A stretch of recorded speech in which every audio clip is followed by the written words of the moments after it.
Episode 539। हम साथ साथ हैं। दादी माँ चाहती थी कि अनिका किसी तरह रिएक्ट करे और उनसे माफ़ी मांगे।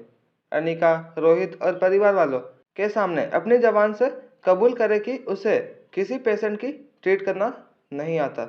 जब दादी माँ ने देखा कि अनिका के ऊपर उनकी बातों का कोई असर नहीं हो रहा था, तो वॉकर से अनिका के और नज़दीक जाते हुए दादी माँ ने अनिका से कहा, अगर यह बात बाहर फैल गई कि मारवा खानदान की होने वाली बहू को असलियत में आयुर्वेदिक ट्रीटमेंट की कोई जानकारी नहीं है और बस झूठ मूठ अपने आप को मीडिया वालों के सामने हीरो बता रही है, तो इसमें तुम्हारी बहुत बड़ी बदनामी होगी और साथ साथ मारवा खानदान की भी।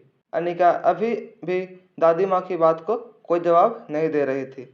वह अपने दोनों हाथ फोल्ड करके बिल्कुल शांत अपनी जगह पर खड़ी रही। अनिका को देखकर कहीं से ऐसा भी नहीं लग रहा था कि वह दादी माँ की कोई बात सुन भी रही थी। अनिका को अब तक पता चल चुका था कि दादी माँ का स्वभाव दूध में आ रहे उबाल जैसा था। गैस की लो कम करते ही उबाल फिर से गायब हो जाता और लो तेज करते ही फिर से उबाल आ जाता। अनिका बस उबाल के थमने का इंतजार कर रही थी।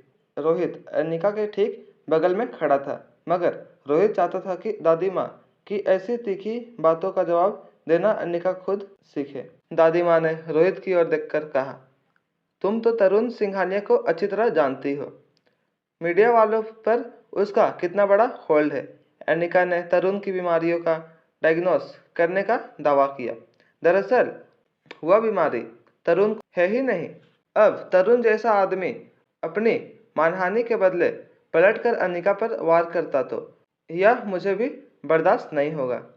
यह तो शुक्र है कि मेरे भाई के परिवार वाले मुझे बहुत मानते हैं, इसलिए मैंने तरुण की माँ सुगंधा से कहकर अभी इस बात को यहीं दबा दिया है, वरना पता नहीं क्या होता।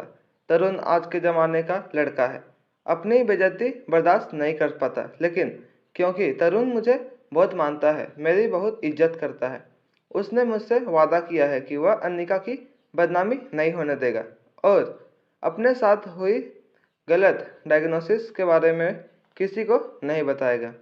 दादी माँ सोच रही थी कि कब अनिका उन्हें थैंक्स कहकर उनके इस उपकार के बदले अपना सर झुकाए, मगर अनिका के चेहरे को देखकर ऐसा लग नहीं रहा था कि अनिका ऐसी बातों से टूटने वाली थी। अनिका का रिएक्शन देखकर दादी माँ अपने गुस्से पर काबू नहीं रख पाई।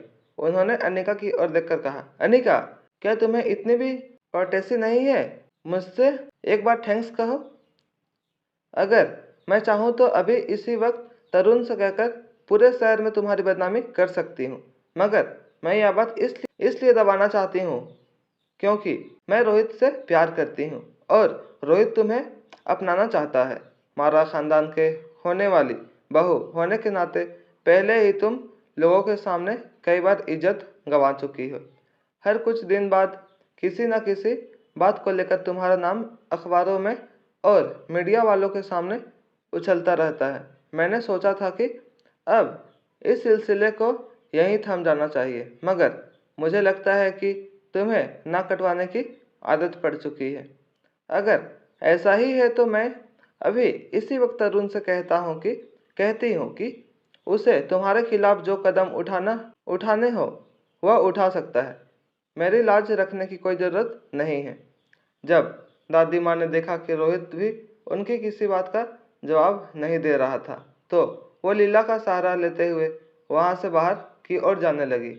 जैसे ही दादी माँ ने चौखट पार की, उनके कानों पर अनिका की आवाज़ पड़ी। दादी माँ अपनी जगह पर रुक गई।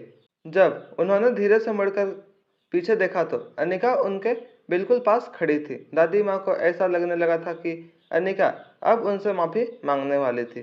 दादी माँ की तरकीब अनिका पर काम कर गई थी। तरुण के नाम की धमकी सुनते ही अनिका डर गई थी और किसी भी वक्त वह उनसे माफ़ी मांगने वाली थी। दादी माँ एक बात अच्छी तरह जानती थी कि अगर अनिका ने आज उनके सामने अपना सर झुका दिया तो शादी के बाद भी अनिका का सर हमेशा दादी माँ की उंगलियों के नीचे दबा रहेगा और कहीं ना कहीं दादी माँ सिर्फ इतना ही चाहती थी कि रोहित के साथ शादी करने के बाद अनिका इसी तरह उनके एहसानों तले दबी रहे। अनिका ने अपने दोनों हाथ फोल्ड करते हुए दादी माँ से पूछा, वैसे क्या आप जानती हैं कि वह लोग डिवोर्स के पेपर कब तैयार करने वाले हैं? अनिका का यह सवाल सुनकर दादी माँ हैरानी से लीला की ओर देखने लगी। अनिका की आंखें में गजब का कॉन्फिडेंस नजर आ रहा था। दादी माँ ने हड़बड़ाती हुई आवाज में जवाब देते हुए कहा, मुझे सुगंधा ने बताया था कि वो लोग सुबह सुबह कोर्ट जाकर सारी तैयारी शुरू करने वाले हैं। मेरे ख्याल से अब तक वो लोग कोर्ट से डिवोर्स फाइल करके निकल चुके होंगे।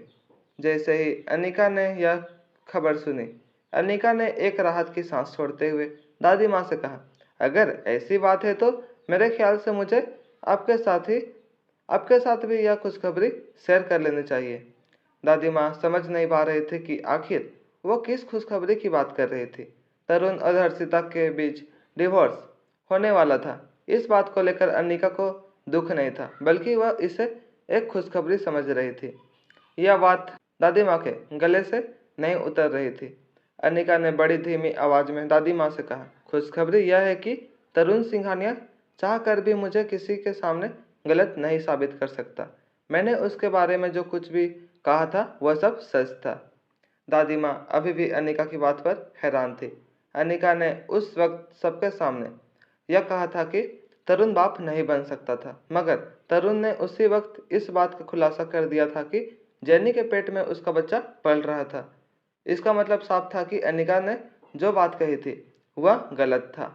मगर आज अनिका फिर से वही बात दोहरा रही थी और कह रही थी कि उसने तरुण के बारे में जो कुछ भी कहा था वह बिल्कुल सच था। अनिका की आंखों का कॉन्फिडेंस देखकर दादी माँ ने अपने कदम पीछे हटा लिए। दादी माँ को समझ नहीं आ रहा था कि वह इस बात का क्या जवाब दे, इसलिए बिना बात को आगे बढ़ाते हुए अपने मन में गहरा कन्फ्यूजन लेकर दादी माँ लीला के साथ वहां से चली गई।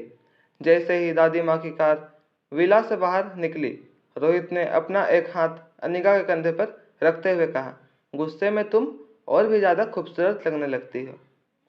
अनिका अभी भी दादी माँ की कार की ओर देख रही थी। तभी अचानक अनिका को अपने गालों पर एक गर्म स्पर्श का एहसास हुआ। जब उसने मुड़कर देखा तो रोहित ने अनिका को बाहों में पकड़कर उसके गालों पर किस किया था। अनिका हैरानी से रोहित की आंखों में आंखें डालकर देखने लगी। जब अनिका ने इस तरह रोहित को देखा तो रोहित ने अपनी आंखें बंद करके अनिका के होठों पर अपने होठ रख दिए। रोहित कुछ देर तक अपनी सांस रुकाकर अनिका को किस करता रहा। अनिका खुली हुई आंखों से पीछे खड़े बच्चों को देख रही थी। बच्चों के चेहरे के एक्सप्रेशन देखते ही बनते थे। दोनों की आंखें फटी ही फटी रह गई थी और मुंह खुल चुका था। जैसे ही रोहित ने किस पूरी करते हुए अनिका को अपनी बाहों से छोड़ा, दोनों बच्चे अचानक यहाँ वहां देखने लगे। आर्यन ने अपनी किताब खोलकर अपना मुंह किताब के अंदर डाल दिया और रिया अपने फोन की ओर देखकर जोर जोर से कहने लगी, अरे वाह, आज तो मैं जरूर हरा दूंगी तुम लोगों को इस गेम में। मेरा मुकाबला कोई नहीं कर सकता। अनिका और रोहित दोनों अच्छी तरह जानते थे कि बच्चे सब कुछ साफ साफ देख चुके थे, मगर इस वक्त नाटक कर रहे थे जैसे उन्होंने कुछ देखा ही नहीं। रोहित ने धीरे से जाकर आर्यन के हाथों में पकड़ी हुई किताब सीधी करके कहा, बेटा, मैं जानता हूँ तुम बहुत इंटेलिजेंट हो, मगर इस तरह उल्टी किताब पढ़ोगे तो हो सकता है एग्जाम में भी तुम्हें पेपर लिखने के लिए उल्टा बैठना पड़े। रिया आर्यन पर किए हुए कमेंट्स का सुनकर मन ही मन जोर जोर से हंसने लगी।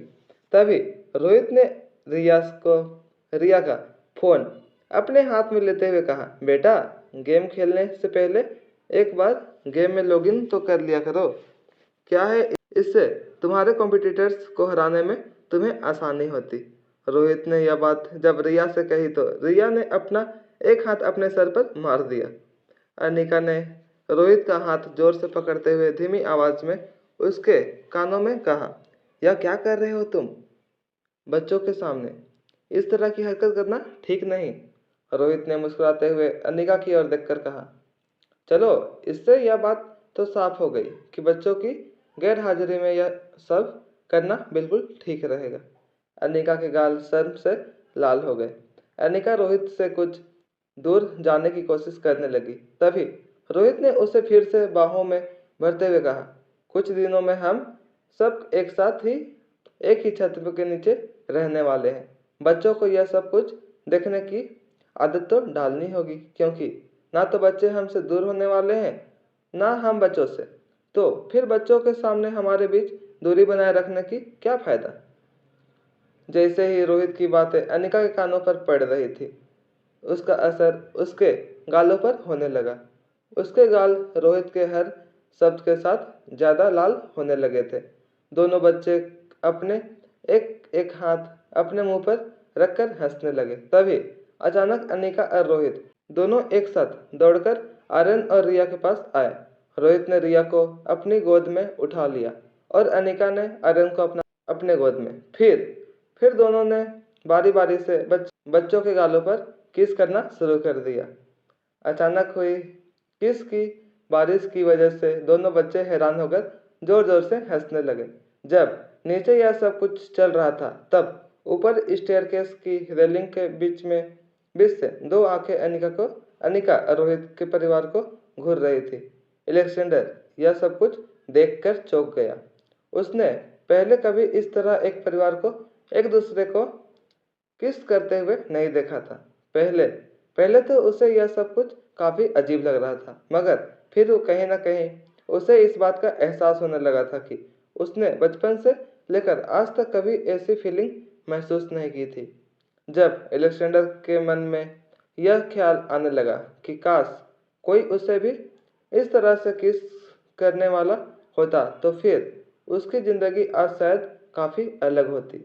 मगर यह ख्याल आते ही अलेक्जेंडर अपनी आप से बातें करते हुए कहने लगा, सी यह तो बिल्कुल बचकानी हरकत है। ऐसी हरकतें कौन करता है। यह रिया और आर्यन भी बिल्कुल पागल है। मैंने तो सोचा था कि यह दोनों बाकी बच्चों से काफी अलग होंगे, मगर यह लोग तो बेवकूफ निकले। किसी और के होठों को अपने गालों पर कैसे कोई रखने का इजाजत दे सकता है। हमारा मुंह तो खाने पीने के लिए होता है, ऐसी सब हरकतें करने के लिए नहीं होता।